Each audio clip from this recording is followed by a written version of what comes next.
Rivalidades de playoffs. A primeira coisa que vem à mente quando você ouve isso são, você sabe, os velhos clássicos, Lakers e Celtics, Bulls e Pistons, Lakers e Spurs, Warriors e Cavs. Essas são rivalidades icônicas que cativaram fãs ao redor do mundo, e elas foram além do esporte do basquete, elas se tornaram parte da cultura popular. E ao longo dos anos, houve muitas rivalidades que definiram uma dinastia inteira. Mas e agora? Quais são as maiores rivalidades dos playoffs nesta era atual, rivalidades que são muito aguardadas? Embora algumas rivalidades, como Warriors e Rockets naquela época, possam ser de um lado só, ainda queremos ver esses times se enfrentando. Como vai, pessoal? Meu nome é Andy Hoops, e neste vídeo, vamos analisar as maiores rivalidades da NBA da geração moderna. Os Celtics e os Sixers. Os Celtics vão aparecer várias vezes neste vídeo, mas por um bom motivo. Eles têm sido um time muito competente nos playoffs por muitos anos, mesmo que este aqui seja bem desequilibrado. Desde que Joel Embiid foi draftado, ele nunca venceu os Celtics em uma série de playoffs. Na verdade, os Sixers não vencem os Celtics em uma série de playoffs desde 1982, quando o Dr. J estava lá. Dito isso, até o momento deste vídeo, Embiid e os Sixers enfrentaram os Celtics em 3 ocasiões diferentes. Os 2 primeiros confrontos não foram muito equilibrados, e o terceiro foi até o jogo 7, uma série em que James Harden carregou o time em 2 das 3 vitórias. Então, um tema recorrente dessas séries entre Celtics e Sixers sempre foi a história do talento concentrado dos Sixers contra o time dos Celtics, que é mais equilibrado e tem uma química de equipe superior. Joel Embiid pode não estar totalmente saudável, mas raramente está nas melhores condições nos playoffs. Existem 3 principais vantagens que os Celtics sempre tiveram sobre os Sixers. Primeiro, o ataque equilibrado deles. Nos playoffs de 2023, os Sixers tiveram de longe a maior taxa de jogadas isoladas entre todos os times dos playoffs. Nada menos que 16,5% das posses de bola deles eram jogadas isoladas, contra apenas 9,6% das posses dos Celtics. Além de a eficiência deles nas jogadas isoladas ser péssima, eles também eram muito previsíveis. E quando você depende de mais de 1 ou 2 jogadores, isso trava todo o ataque, porque quase não há movimentação de bola. Um ano antes, nos playoffs de 2022, os Sixers também lideraram todos os times dos playoffs em frequência de jogadas isoladas, e, mais uma vez, foram muito ineficientes. 2. Os Celtics têm uma defesa coletiva muito superior. Na temporada 2020 e 2023, os Sixers tiveram o 4º melhor ataque. Mas contra os Celtics nos playoffs, o índice ofensivo deles caiu quase 8 pontos. É uma combinação dos seus defensores individuais superiores, mas também de uma defesa coletiva muito mais coesa. De Derek White a Al Horford, e agora Drew Holiday e Kristaps Porzingis, que adicionaram uma nova dimensão à proteção do aro deles. As pessoas gostam de zoar os Celtics por falta de força mental, mas os Sixers é ainda pior nesse quesito. Quando as coisas não saem como querem, o time todo desanima. Nunca vi uma torcida vaiar tanto seu próprio time quanto os torcedores dos Sixers. Viram a vantagem deles cair para 2. Os Sixers estão sendo vaiados aqui em casa.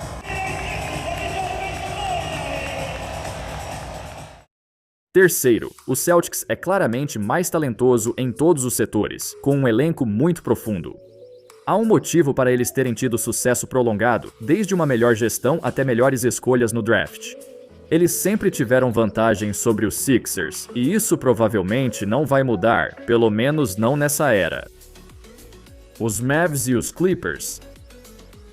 Antes dos playoffs de 2024, os Mavs e os Clippers se enfrentaram 2 vezes. Agora eles vão se enfrentar pela 3ª vez.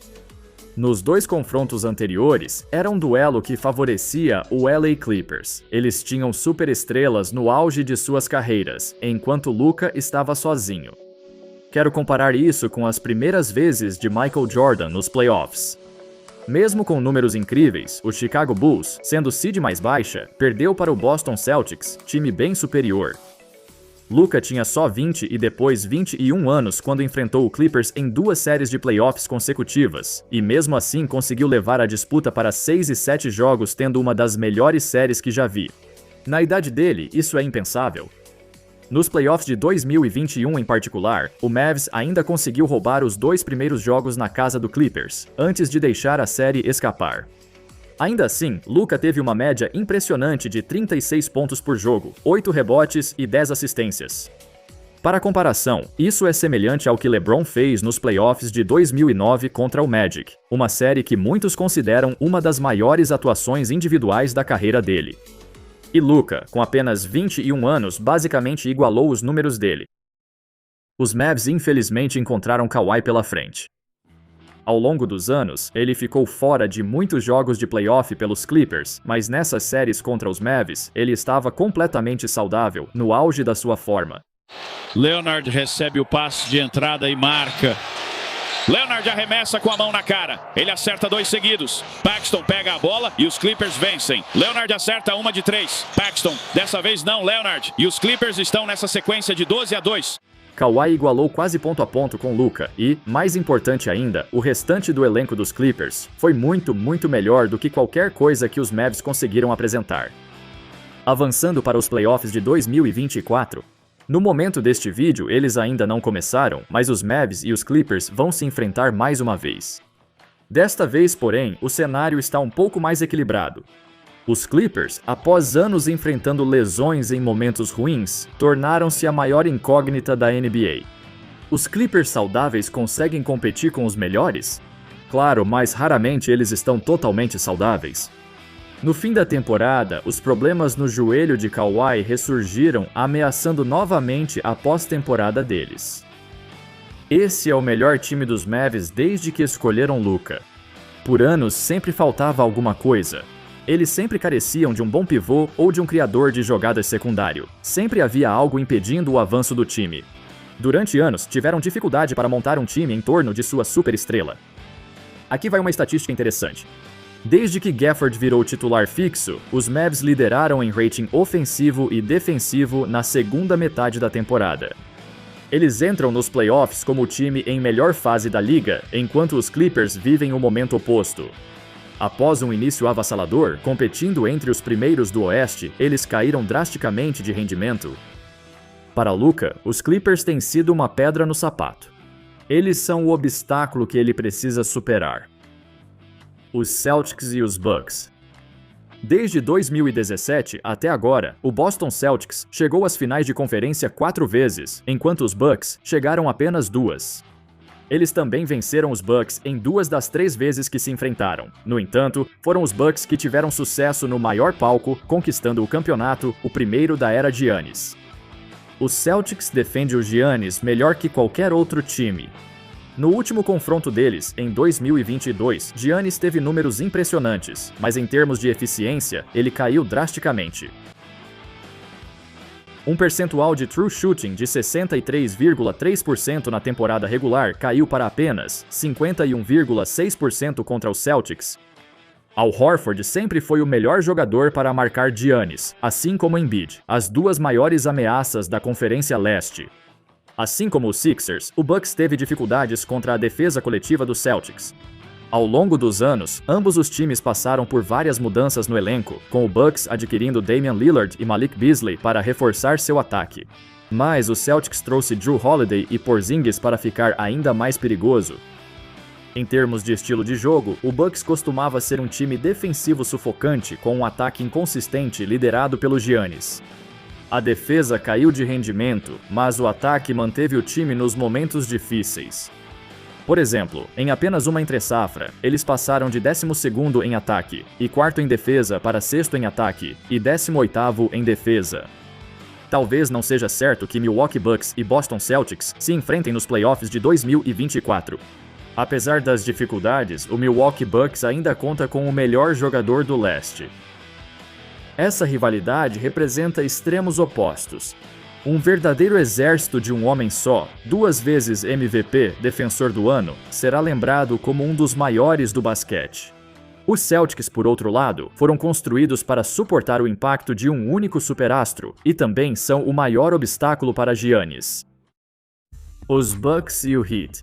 Sobre obstáculos, nenhum time incomoda mais os Bucks do que o resiliente Miami Heat. Um time liderado pelo talvez o melhor técnico da NBA, já acusado de jogar no modo econômico na temporada regular, pois só se importam quando os playoffs começam. E quando os playoffs começam, o Heat eleva o jogo a um nível que poucos outros times conseguem alcançar. Em 3 confrontos durante a carreira de Giannis, o Bucks perdeu 2 dos 3. A maior zebra aconteceu nos playoffs da bolha de 2020. Após 2 MVPs seguidos e o prêmio de jogador defensivo do ano, este deveria ser o ano de Giannis conquistar o título. O Bucks estava destinado a chegar às finais e enfrentar LeBron e o Lakers. Esse era o confronto esperado por todos, mas nunca ocorreu. Os planos deles mudaram de rumo. O Miami Heat, um time que havia adquirido Jimmy Butler recentemente, passou despercebido e desmontou o Bucks.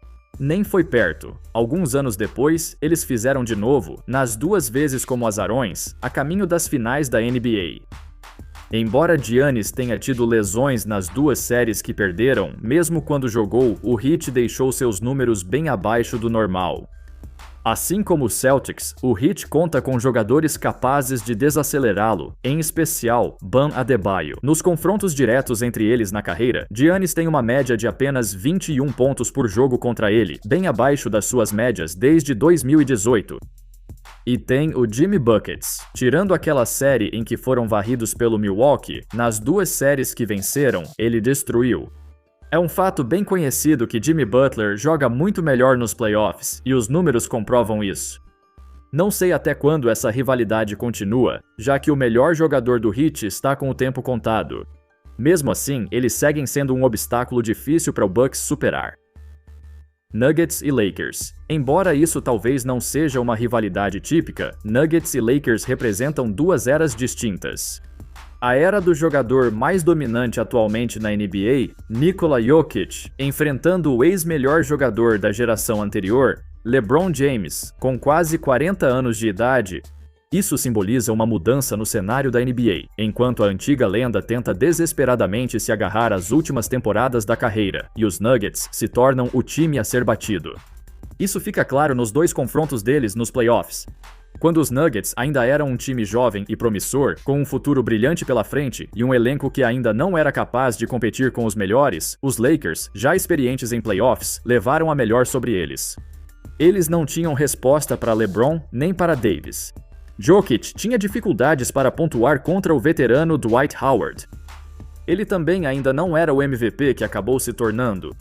Avançando para os playoffs de 2023, os papéis se inverteram. Foram os Lakers que não conseguiram parar Jokic, agora um MVP consolidado no auge de sua carreira. Antes da caminhada rumo ao título, havia uma quantidade considerável de críticos de Jokic. Muitos duvidavam que os Nuggets fossem capazes e que tivessem resposta para LeBron ou AD. Na verdade, o foco deveria ser como os Lakers não conseguiam parar o ataque dos Nuggets. Enquanto os anos finais de LeBron vão desaparecendo, essa rivalidade não vai durar muito mais, mas é assim que deve ser. Quando um titã caiu, outro chegou ao topo. Os Celtics e o Heat. Entre as rivalidades dos playoffs dessa era, nenhuma se encaixa tão bem quanto Celtics e Heat. É um caso clássico de um azarão lutando e batalhando contra um time que a maioria concorda que tem muito mais talento. Apesar disso, o Heat venceu em 2020 e 2023 e perdeu em 2022 mesmo tendo uma grande chance de vencer aquela também.